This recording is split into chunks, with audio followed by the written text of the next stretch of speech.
이번 시간은 364페이지예요. 물건의 일반적 효력입니다.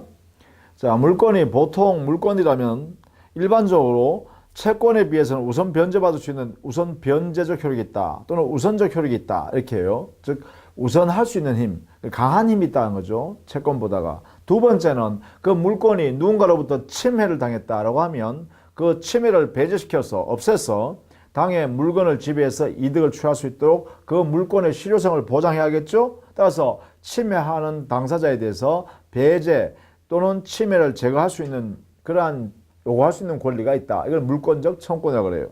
물권에서 나오는 물권 청구권. 그래서 기본적으로 물권의 일반적 효력은 크게 두 가지가 있다. 첫 번째는 물권은 채권에 비해서 우선하는 효력이 있다. 그래서 우선적 효력, 우선효 이렇게 하게 돼요. 우선효. 그래서 보통 의미는요, 채권에 우선한다. 이게 기본입니다. 채권에 우선. 이거는 뭐예요? 물건과 채권을 비교했을 때 물건이 우선한다 이 말이죠. 힘이 세다라는 것이죠. 이게 원칙입니다. 그러면 문제는 뭐냐 하면 물권 상호간은 어떻게 될까? 물건과 물권 사이는 어떻게 될까? 여기가 문제겠죠? 여기에 대해서는 이렇게 해석한다. 첫 번째, 이 물건과 물건이요, 각각 소유권과 제한물권 사이에 이루어진다면 이 제한물권이 우선한다. 제한물권 우선. 이렇게 돼요. 왜 그러냐 하면 이 제한물권이 소유권을 제한하는 역할을 하거든요. 기능이. 그러면 소유권을 제한하고 있으니까 제한물권이 우선하겠죠. 따라서 소유권과 제한물권 사이에서는 제한물권이 우선한다. 이렇게요. 그러면 그 외에는 어떻게 되냐? 그 외에는 먼저 성립한 물건이 선성립 물건이 우선한다. 이렇게 해석하면 되겠죠. 자, 이게 이제 대원칙입니다. 이게 대원칙이에요. 그러면 채권 상호간은 어떻게 될까? 그죠? 세 번째. 채권과 채권 상호간은 어떻게 될까? 이게 또 문제 되겠죠? 자, 여기에서는 원칙적으로 대원칙이요. 채권은 평등하다는 원칙이 있어요. 그러니까 채권이 먼저 성립했던 나중에 성립했던 관계없이 그 효력에 있어서는 평등하다는 것입니다. 평등. 그러니까 선후가 없다 이 말이죠. 이게 되겠죠. 그래서 이 평등 원칙에 의해서요. 원칙적으로 먼저 이행이 또는 변제가 이루어지면 그 먼저 이행한 또는 먼저 변제한 그 내용의 효력은 유효가 됩니다. 따라서 먼저 이행을 받는 것이 나중에 성립한 채권일지라도 유효하다는 거예요. 그러니까 이걸 우리는 뭐라 하냐면 선행주의라고 그래요. 선행주의. 먼저 이행되어진 그 내용이 유효하다. 왜 그러냐? 채권은 평등하기 때문에, 선후관계가 없기 때문에 이렇게 되겠죠. 그래서 평등의 원칙에 의해서 선행주의가 적용된다. 뭐 이렇게 정리하시면 되죠. 이렇게. 특히 채권 평등의 원칙이 대표적인 게 바로 채무자가 파산됐을 때죠. 파산됐을 때 가장 전형적인 모습이 이겁니다. 평등이다. 다만 선행주의가 적용되지 않죠. 그때는. 그죠? 그때는 평등하게 나누어서 주죠. 뭐 이런 내용이 되겠다. 뭐 이렇게 보시면 되겠고. 자, 이게 대원칙인데요. 여기에 예외를 허용한다라고 하면 여기에 문제가 있겠죠. 자, 물건이 채권을 우선하는 것이 원칙이지만 여기에 예외적으로 채권이 물건에 우선하는 경우가 있을 수 있겠죠. 이런 경우에는 예외 규정이 있어야 합니다. 채권을 보호하는 특별한 규정이 있어야 된다는 것이죠. 이런 예외가 있어야 된다. 예컨대 근로기준법상의 임금채권이나 또는 퇴직금 채권의 경우는 일정 범위 내에서는 저당권이나 물권보다가 우선한다 이렇게 되겠죠. 뭐 이런 것이 있다는 거죠. 또 국세채권 중에 증여세나 또는 상속세처럼요. 당해 부동산에 대해서 적용되는 그러한 당해세에 있어서는 저당권 물권보다 우선한다 이렇게 국세기본법에 있다는 거죠. 그런 면에서는 채권이 우선하도록 이렇게 예외 기준을 두고 있다 그죠? 이렇게 예를 들 수 있겠다는 것입니다.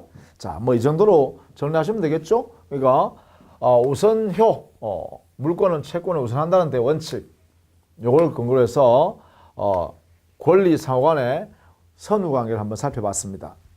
대표적으로요.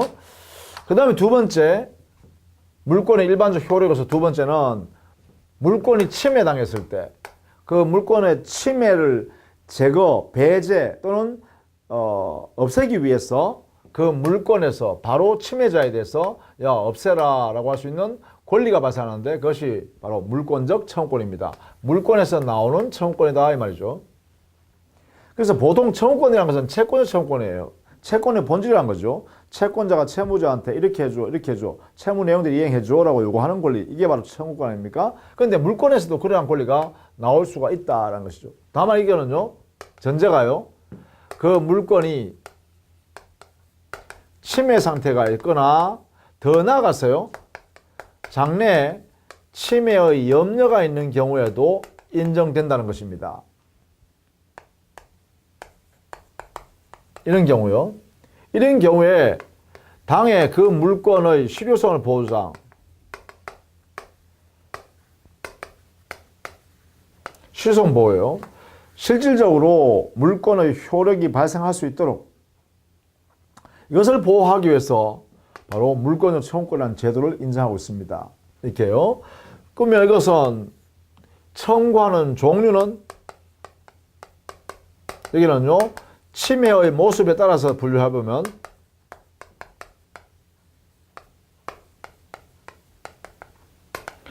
침해의 모습에 따라서 해보면 당의 물건의 대상인 물건을 누군가 가져가 버리면 야 돌려줘 하면 되겠죠. 그래서 점유가 상실된 상태라면 상실의 모습으로 침해했으면 이는 야 물권에 의해서 야 내 물권의 대상의 물건이니까 내한테 반환해라 이렇게 청구하겠죠.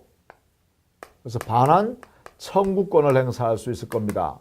반환 청구. 근데 만약에 점유 상실 이거 이외의 침해 사유가 있다. 이외의 침해. 이럴 때는 물권에 의해서요. 야, 내 물권 방해하지 마라. 라고 하면서 방해를 제거를 청구할 수 있겠죠. 방해 제거를 청구할 수 있어요. 그런데 만약에요. 지금 현재는 침해하지 않지만 장차 침해 염려가 있다. 침해 염려가 있다. 라고 하면요. 침해당하여 물권을 행사할 수 없는 상태가 되었을 때 물권 청구권 행사하는 것보다는 지금 현재 침해당할 염려가 있는 자체를 제거해버리면 미리 예방조치를 취해버리면 물권을 더욱더 온전하게 보호받을 수 있겠죠. 그래서 우리 민법에서는요. 그 물권에 의해서 방해할 염려를 미리 예방조치해달라고 청구할 수 있는 권리를 인정하고 있어요. 예방청구요. 이제 이것이 인정된다는 게 가장 물권에서 큰 특징이죠. 즉 당의 물권이 침해당하지 않았음에도 불구하고 침해할 염려가 있으니까 이게 침해되지 않도록 앞으로 미리 예방조치 좀 해줘 라고 요구할 수 있는 것이 바로 물권에 있다 이 말이에요. 그래서 이 세 가지 형태가 존재할 수 있겠네요. 침해의 모습에 따라서 그죠? 이렇게 반환, 제거, 예방이라는 청구권을 행사할 수 있겠다. 이렇게 되겠죠. 물론 물권의 종류에 따라서요. 종류에 따라서 분류할 수도 있죠. 예컨대 점유권이 침해당했으면 점유권에 의하여 물권의 청구권을 행사할 수 있겠죠. 이렇게. 또 소유권이 침해당했으면 소유권에 의한 물권의 청구권을 행사할 수 있겠죠. 이렇게요. 자, 이것은 사실상 물권 그리고 소유권은 본권의 대표이겠죠.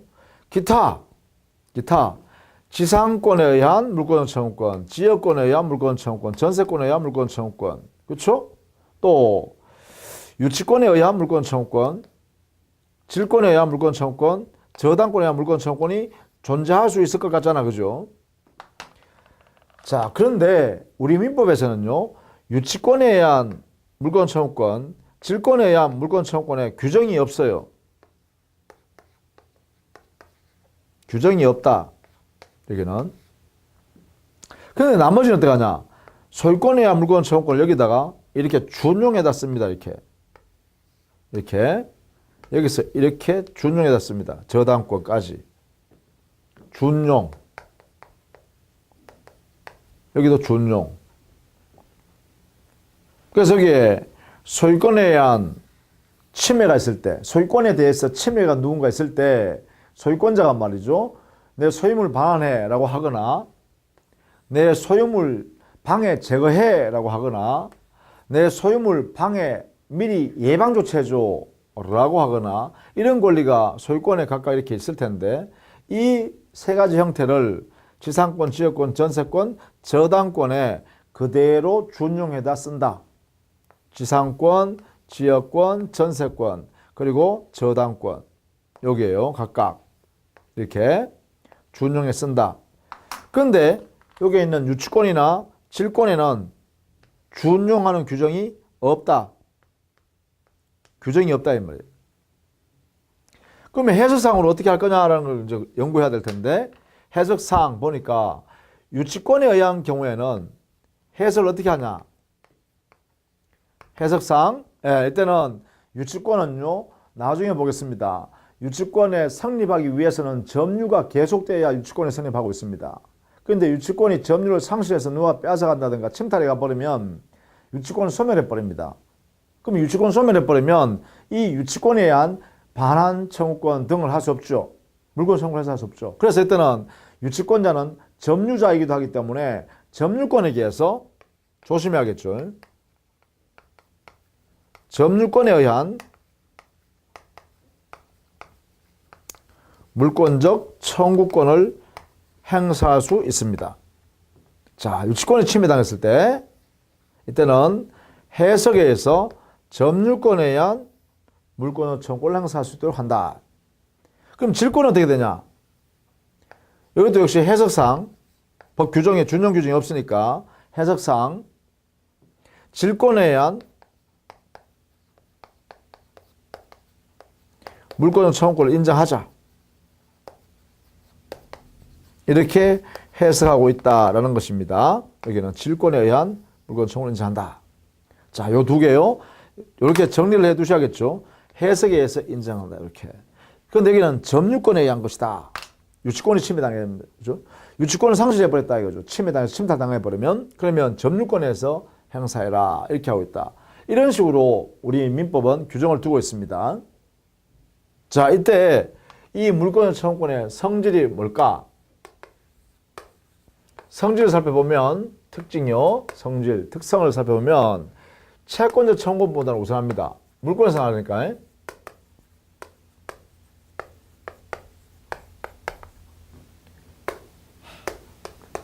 두 번째요. 당의 물권에 근거하여 나왔으니까 물권과 항상 운명을 같이 해야 됩니다. 왜냐하면 그 물권을 보호하기 위해서 물권 청구권이 여기서 나왔잖아요. 그죠? 여기서 나온 것이 이게 물권 청구권이에요. 여기서 나온 것이. 그렇다면 이 물권이 양도되면 이 물권도 함께 양도되어야 되겠죠? 이렇게. 그래서 운명을 같이 한다. 만약 이 물권을 소멸하면 이 물권 청구권도 소멸한다. 이렇게 해야죠. 이런 관계에 있다. 이렇게요. 따라서요. 물권과 물권 청구권을 분리해서 타인이 가지고 있을 수 없죠. 분리 처분할 수도 없다. 이렇게 되겠죠. 자, 이런 내용의 성질이 있다. 그렇다면 이 물권 청구권을 어떻게 행사할 거냐? 행사에 관해서는요. 한번 살펴볼까요? 자, 첫 번째. 주체는 누구예요?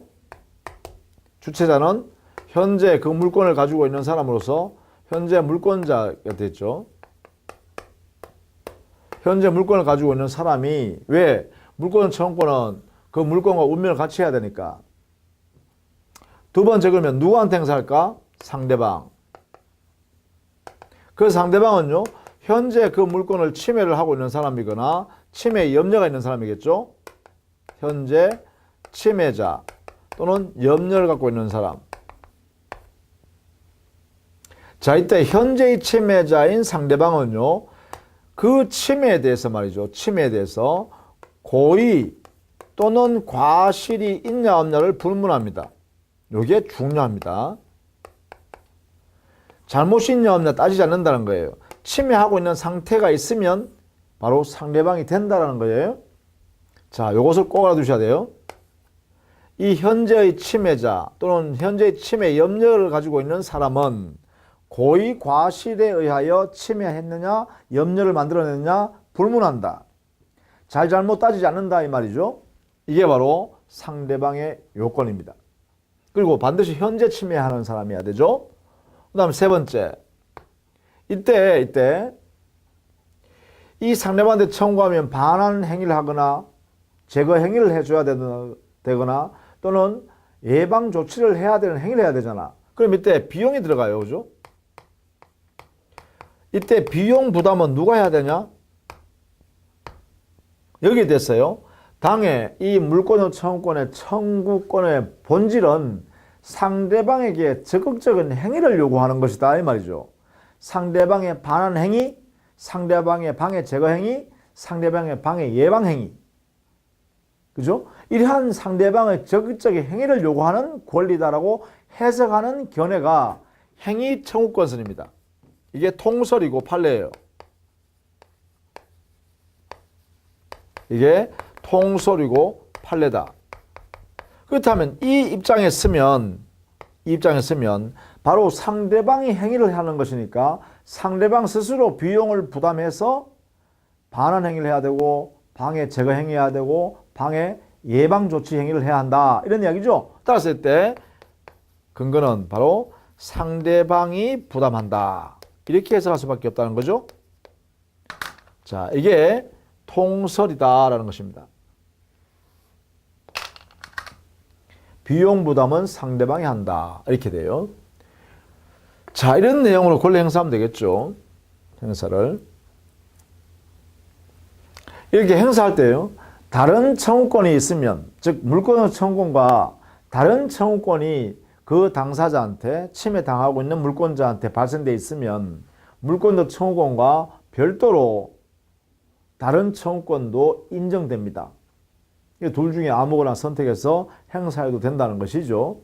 무방하다라는 것입니다. 그래서 다른 청구권과는 경합을 인정한다. 뭐 이렇게 정리를 하면 되겠죠. 이게 바로 물권의 청구권의 내용이다라는 것입니다. 그것이 여러분 교재 366페이지 그리고 367페이지에 걸쳐서 설명해 두었죠. 이 내용들을 꼭 알고 있어야겠다라는 것입니다. 자, 이렇게 해서요. 물권의 일반적 효력을 우선적 효력과 물권의 청구권에 관한 내용을 정리했습니다. 이 두 가지를 반드시 알아두셔야 되고 그 중에 물권의 청구권은 꼭 알아두셔야 돼요. 꼭 알아두셔야 돼요. 자, 그 다음에 371페이지에 물권의 변동입니다. 물권의 변동이라는 것은 물권이 발생, 변경, 소멸 현상을 우리는 물권 변동이라고 하죠. 이러한 물권 변동이 발생하는 원인은 물권이 발생, 변경, 소멸이라는 이런 변동 현상이 발생하는 원인이 있겠죠. 이 원인을 크게 나누면 당사자의 행위에 의해서 일어나는 경우가 있고 행위 외의 경우에 발생하는 경우가 있겠죠. 그렇죠? 이 변동의 원인에는 사람의 행위, 당사자끼리 합의해서 이루어지는 거죠. 행위에 의해서 발생하는 것도 있고 법률 규정, 즉 행위에 의하지 않은 경우로서 규정에 의해서 발생하는 경우가 있겠죠. 자, 이런 경우에 있는데 우리는요, 이거는 사적 자치 영역이니까 여기에는 행위를 통해서 할 때는 반드시 여기에는 공시 방법을 갖추어야 됩니다. 여기는 반드시 갖춰야 돼요. 공시 방법을. 예컨대 공시 방법에는요, 부동산의 물권에 관한 공시 방법은 그래요. 등기라는 제도가 있습니다. 우리 민법상 등기. 동산의 공시 방법은 인도라는 형식을 우리 민법이 인정하고 있습니다. 인도. 자, 이 인도라는 것은 점유 이전을 말해요. 점유 이전. 점유 이전을 하면 결국은 점유가 되겠죠. 물건을 지배하고 있는 것이니까. 따라서 보통 인도를 점유라고도 합니다. 이렇게. 그래서 우리는 동산의 공시 방법은 등기. 부동산의 공시 방법은 등기. 동산의 공시 방법은 인도 또는 점유 이렇게 표현합니다. 이러한 공시 방법을 반드시 거래 행위를 통해서 부동산 물권 변동시킬 때는 이것을 갖추어야 한다. 반드시 갖추어라. 이렇게 하고 있습니다. 이걸 갖추지 않으면 물권 변동이 안 일어난다. 라는 것이에요. 이렇게 하는 이 방식, 형식을 갖춰야 되기 때문에 이것을 말하거나 이것을 우리는 이런 입법주의를 형식주의라고 합니다. 형식주의. 그러니까 우리 민법의 원칙이 뭐냐면 법률 행위라는 행위를 통해서 물권 변동이 일어나는 영역에서는 반드시 공시 방법이나 형식을 갖추어야 하게 되니까 형식. 이걸 형식주의를 취한다. 이렇게 해서 한다는 거죠. 이 영역입니다. 이 영역. 행위를 통한 동산 물권 변동일 때는 공시 방법을 갖추는 형식을 취하게 한다. 이것을 형식주의를 한다. 형식주의를 한다. 그러니까 결국은 이걸 하라는 거죠. 다음은 그런데요. 여기 규정에 의한 경우, 즉 행위에 의하지 아니한 경우에는, 그렇죠? 행위에 의하지 아니한 경우에는 우리는 보통 그것을 법률 규정에 의한 물권 변동 이렇게 합니다. 법률 규정에 의한 물권 변동일 때는 여기는요, 이러한 공시 방법이 필요가 없습니다. 법 규정에 따라서 이루어지면 되는 것이죠. 등기, 인도 이런 방법 없이도 당연히 물권 변동이 일어나 버린다 이런 이야기예요. 자, 이걸 꼭 알아두셔야 돼요. 그럼 여기는 이 영역에서는 법률 규정에 의한 물권 변동의 이 영역에서는 결국은 형식주의가 적용되지 않는다, 그죠?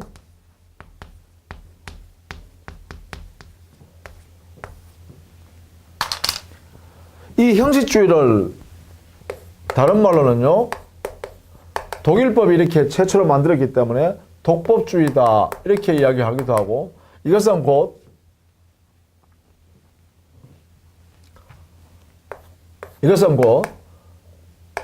당의 물권 변동이 일어나기 위한 요건이죠. 형식이, 그죠? 이 형식이 요건이에요. 그래서 이걸 성립 요건으로서의 형식을 요구한다 이 말이죠. 그래서 형식주의 또는 성립 요건주의 이렇게 표현하는 것이죠. 이렇게. 자, 이런 내용을 같이 알아두셔야겠습니다. 이렇게. 그 다음에 372페이지에요. 공시의 원칙과 공신의 원칙이라는 개념이 나오죠. 공시의 원칙이란 것은 반드시 저렇게 물권 변동이 일어나면 공시 방법을 갖추어야 한다는 원칙입니다.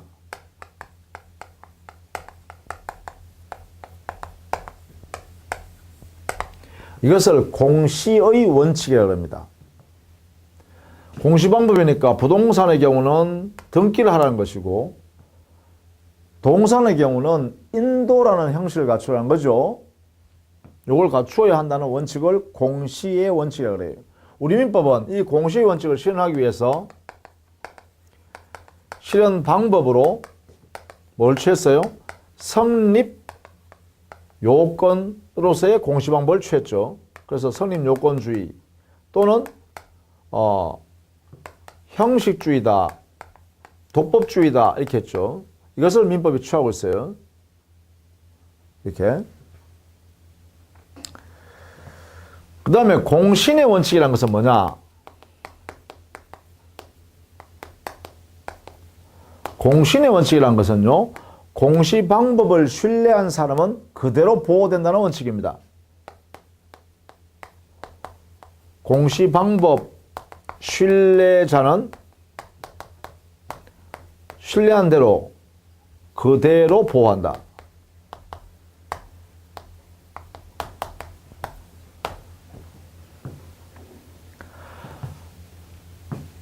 공시방법이 설령 무효인 공시방법이라 하더라도 그 공시방법대로 권리가 있다고 믿은 사람은 그 믿은 대로 권리를 가질 수 있다는 것입니다. 자, 우리 민법에서는요, 이 공시방법을 신뢰하는 것은 등기에는 공신력이 없습니다.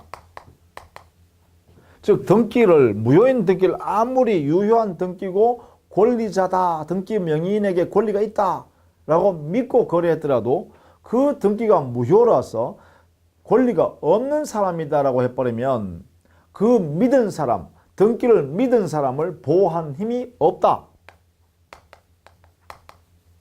이렇게 선언했어요. 민법은. 공신력이 없기 때문에요. 그러면 공신의 원칙은 인정되지 않는다는 거죠. 그럼 이게 어디에 그러냐? 바로 이거는 등기는 부동산에 관한 것이죠. 따라서 부동산의 영역에서는 등기의 공신력이 없기 때문에 공신의 원칙이 부정된다 이 말이죠.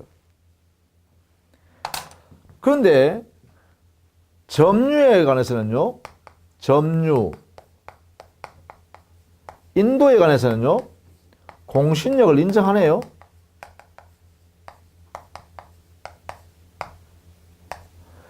점유, 어떤 사람이 그 물건을 점유하고 있으면 그 물건에 대하여 그 점유자에게 권리가 있구나 라고 인정받게 됩니다. 그것을 믿고 거래한 사람은 거래에 믿은 대로 그대로 권리를 취득한다는 거죠. 그러니까 뭐예요? 여기는 공신의 원칙이 인정된다 이 말입니다. 자, 이렇게 공신의 원칙, 점유의 공신력을 인정하는 근거가 뭐냐? 바로 선의취득제도라는 게 있어요. 이거에 의해서 점유의 공신을 인정해서 공신의 원칙이 이렇게 인정되게 됩니다. 이 제도, 선의취득이란 제도, 이것이 인정되기 때문에 공신의 원칙, 점유의 공신력이 인정되게 돼요. 이게 민법 249조에 규정이 되어 있다 이 말이죠. 선의취득제도. 이 선의취득제도는 어디에만 적용되냐? 부동산 적용 안 하네요. 이것은 동산에만 적용하네요. 따라서 동산에서만 점유의 공신력을 인정하고 공신의 원칙이 인정된다 이렇게 되는 거예요. 그러면 동산 영역에서는 공신의 원칙이 인정. 그러나 부동산 영역에서는 공신의 원칙이 인정되지 않는다. 이렇게 해석해야죠. 뭐 이 정도로 정리를 해 두시면 되겠어요. 자, 그 다음에 374페이지에 물권행위라는 개념이 나와요. 이 물권행위의 개념은 소유권 양도행위라든지 지상권 설정행위라든지 지역권 설정행위라든지 이러한 행위를 물권행위라고 그래요. 물권행위는 당해 법령의 내용이 물권의 발생, 변경, 소멸을 초래하는 법령이다라고 할 때 그 법령 이름을 물권행위라 해요. 그래서 물권행위는 첫 번째, 성격은 처분행위 중에 하나다. 따라서 처분권 있는 자만이 행위이어야 유효가 되겠죠. 유효. 두 번째, 이 물권행위의 종류, 형태는 어떤 게 있냐? 이런 것들입니다. 예컨대 종류를 예를 들어 보면 소유권 양도행위, 지상권 설정행위, 지역권 설정행위, 전세권 설정행위, 또 질권 설정행위, 저당권 설정 행위. 물론요, 여기에 지상권이나 지역권이나 전세권이나 질권이나 또는 저당권을 양도 행위도 포함되겠죠. 이런 것들이 뭐예요? 전부 다 물권 행위다. 이 말, 물권 행위. 이런 게 뭐 동산이든 부동산이든 되겠죠. 여기는 동산에 해당되는 거고, 여기는 부동산에 해당되는 거고, 그죠? 여기 부동산에 대한 것, 부동산에 대한 것, 부동산에 대한 것, 여기는 동산, 부동산 다 되겠죠? 자, 이렇게 예를 들 수가 있겠다. 물권 행위요. 자, 이러한 물권 행위를 했을 때는요, 행위를 했을 때는 반드시 뭘 해야 되죠? 공시 방법을 갖춰야 되죠. 이걸 갖추어야, 즉 물권 행위 내용대로 공시 방법을 갖추어야 그래야 물권 변동이 나요. 그렇죠? 이게 일어난다 이 말이죠. 그래서 이게 물권 행위에 의해서는 공시 방법을 통해서 물권 변동해요. 다만 여기 물권 행위는 세 번째 채권 행위와는 구별해야죠.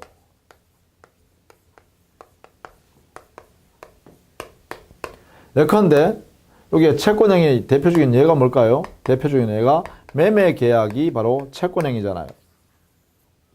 그러면 채권 행위와 소유권 양도 행위는 구별해야겠죠? 매매 계약은 채권 행위지만 여기에 소유권 양도 행위는 뭐예요? 이거는 물권 행위란 말이죠. 그래서 이것은 개념적으로 구별합니다. 구별. 그렇죠? 채권 행위와 물권 행위는 개념적으로 구별한다. 구별하는데 그러면 우리는 실제로 거래 행할 때 문제는 뭐냐면 이 내용을요. 매매 계약을 통해서 소유권 양도할 때요. 매매를 통해서 소유권을 양도할 때, 자, 이때는요, 매매는 채권행위, 소유권 양도행위는 물권행위예요. 그러면 과연 매매 계약과 소유권 양도 계약이라는 이 두 개의 관계는 어떻게 되겠을까? 자, 이렇게 되겠죠. 우리는 사회에서는요, 매매를 원인으로 해서 소유권 양도 행위를 합니다. 그래서 결과적으로 소유권을 넘겨준다. 이런 관계죠. 이런 관계예요. 그러면요, 소유권 양도 행위는 물권 행위는